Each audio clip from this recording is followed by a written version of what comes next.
Welcome back, guys. Hope you've had a good week. Now in today's video I'm going to be showing you how to fit an electric cooling fan and fan temperature controller to your Austin Healey 104. Now you can buy this as a kit online, but I'm going to show you a few ways that you can get this for a fraction of the price. Let's go and take a look. Are you listening? Damn. Before we get into money saving and whatnot, we need to fit our radiator. Now we did have an original radiator with the car, but it was old, it would have needed recoring, and there's a lot of talk about these 104s running very hot. Now we've got an aluminium reproduction radiator which has been powder coated satin black. Not the cheapest thing in the world, but aesthetically, apart from the very nice TIG welding, it looks like an Austin Healey 104 radiator, but it will hopefully perform a little bit better. The only thing it's missing is the holes in the mounting tabs. Now let's get this fitted and then we can move on to our fan and fan controller. A quick look at our radiator before we start to fit the fan to it. Now it came with no holes in the little mounting tabs. Now Dad, being the man that he is, took all the measurements off the old radiator, gave them to me for reference. Now I was going to use them, but at the same time we fitted our bracket, and obviously they've got two holes in each. Now I'm assuming that's so it can give you a little bit of up and down movement. So what I've done is I've offered the radiator into the car itself, and to my mind we want to get the radiator as low as we can, clearing the chassis and also clearing the fan itself for clearance to the bonnet and the shroud and things like that.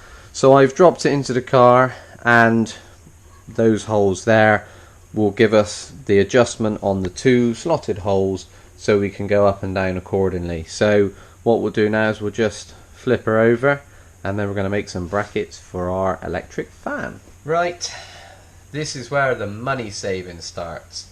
Now then, the kit that you can buy online for about 250 quid including the VAT will give you an electric slimline fan with some very nicely cut beautiful brackets. Now what we've done is we've gone on eBay and we've bought ourselves a Kenlo fan, 99p. Now I know that's not representative of true value, we can't all go out and get a 99p fan online, but if you go on eBay you can get one of these, like a 12 volt cooling fan, for about 22 quid new, which is pretty good. Now that's not a bad little saving. Now what you're going to have to do is just pop it on top of the rad like that. Let's have a quick look.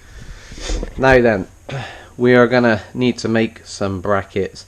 Now this did originally come with some brackets that just went on the screws here, but there are a way that on the side you can utilise these little nuts. You can obviously slip a metric, I would have thought, nut in there, and then when you do up the bolts themselves it will lock off on the two flats inside of there. So what I think we're going to do, pop them on top of the rad, centralise it nicely, because you've got the two cross members on the front of the car just here, and we want the boss to kind of protrude through the middle if we're running into clearance issues. I've had a little measure up and it seems pretty good. So I think we're going to use this little lip around here to make ourselves some little U-shape brackets. 1, 2, 3, 4, and then get that one mounted up, pop it in the car, and then we can look at our top brackets. 4 brackets made, nice and straightforward. Let's drill some holes in the radiator and I'll show you how it all goes together. Sorted. Now I bent these up in little U-shapes to start with, but to give them a little bit more strength and also to hide the nuts, I've just bent a little tab, like a return on them almost.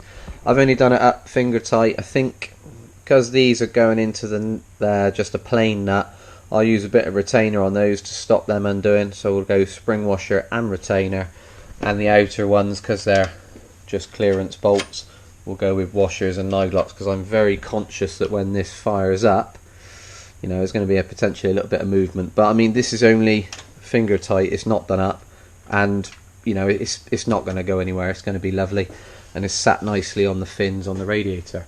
So that is going off for a coat of paint. Right, we've run into some issues. Test fit went unwell. We're running into clearance issues with this fan boss. It protrudes a lot more than I was expecting, unfortunately. So what I need to do is move the fan up as high as possible. I need to gain about 20 mil. I've also just nicked a little bit at the frame as well, because that's quite close to the cross member at the front. So what I've done is I've chopped the top off the fan. We're still a good ½ inch or more away from the blade itself, so it's not going to be touching the top of the rad. So let's slide it up, see if we can get our 20 mil and drill some more holes. These are now called test holes.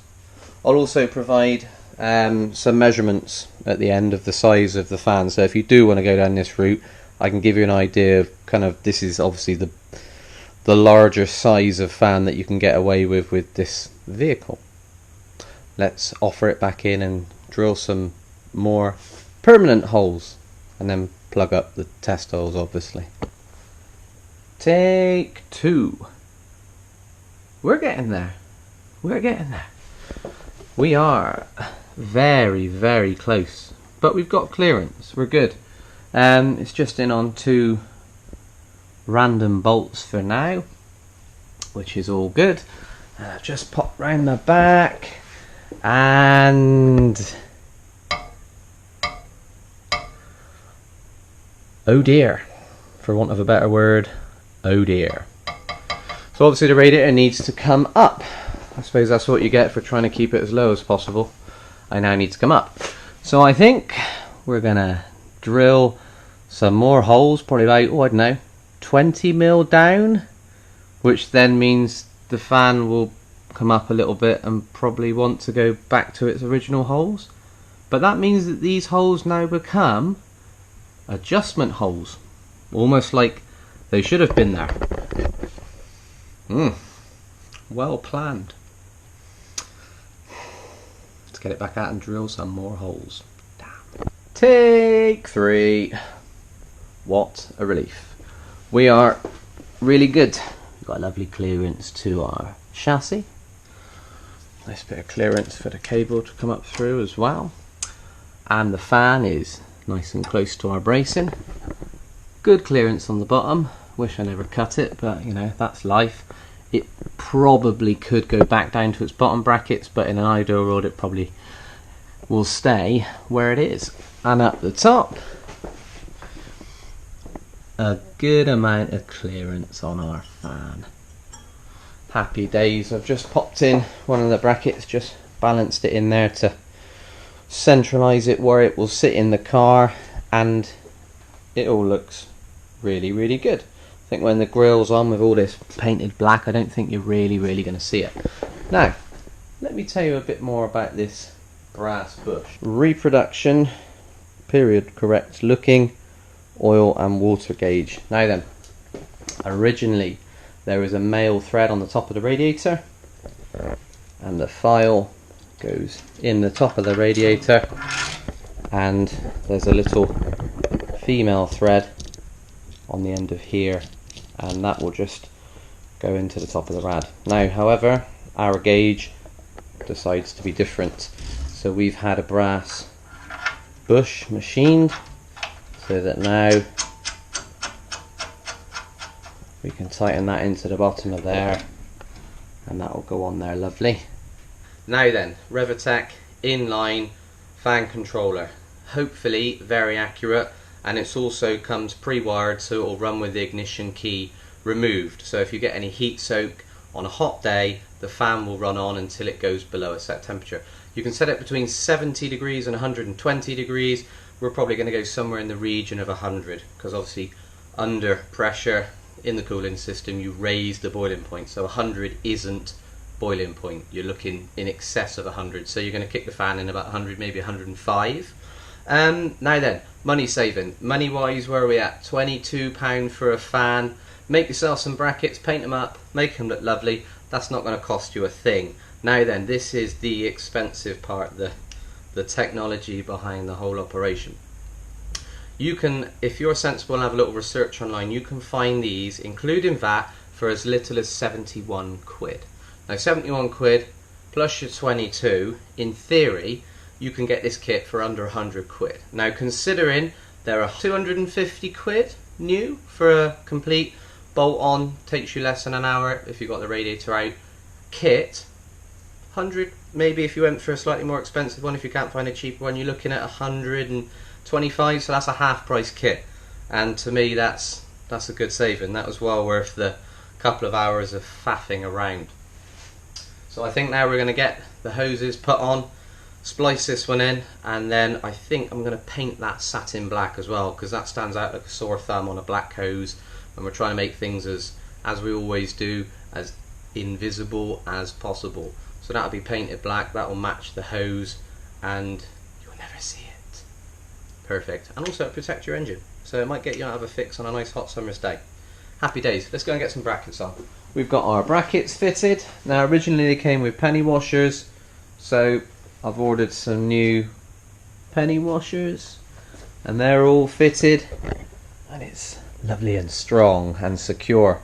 New radiator cap on, and bottom hose fitted with the correct wire type original clamps. Now I did have to cut a little bit off of that hose because it's an Austin Healey, so nothing fits. Remember that, guys, if something fits, you've got a problem. Now then, Revotec inline fan controller has been fitted. I haven't painted it because obviously if I painted it black it'd be invisible and you wouldn't be able to pick it up on the video. Now hopefully when that's painted black, it's got a little cap that goes on the bottom of it so that you don't interfere with the potentiometer. It should be relatively invisible and really good, and it won't stand out at all. Now then, braided wire and loom, we're going to tuck that probably up around here a little bit. Remember, you've got the air trunking off of here coming up through and round, and a big P-clip round here, so that'll all be hidden underneath there. And now we've got to find a location for our relay. I'm gonna potentially opt for somewhere down there if I can get a good ground, and then we'll wire it up. Right, wiring complete, all wired as per wiring diagram, as you'd expect.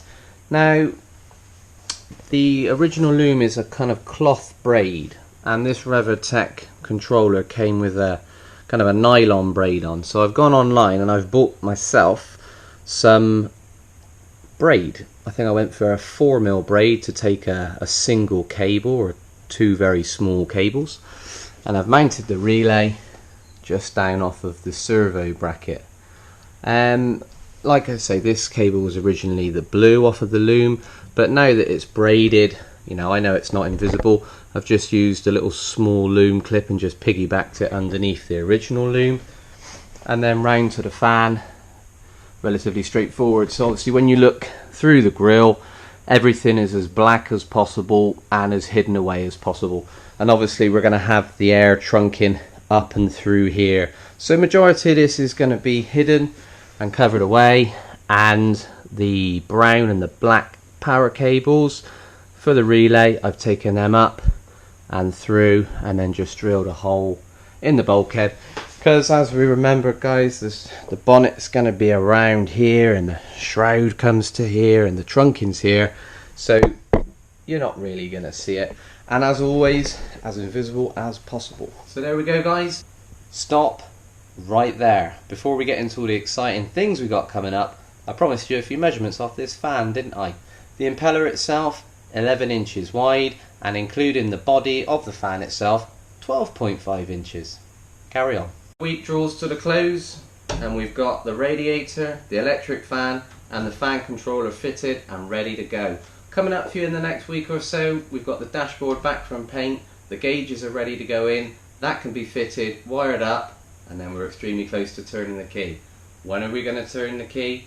You'll have to subscribe to find out, guys. You know the deal. Have a wonderful week. See you soon.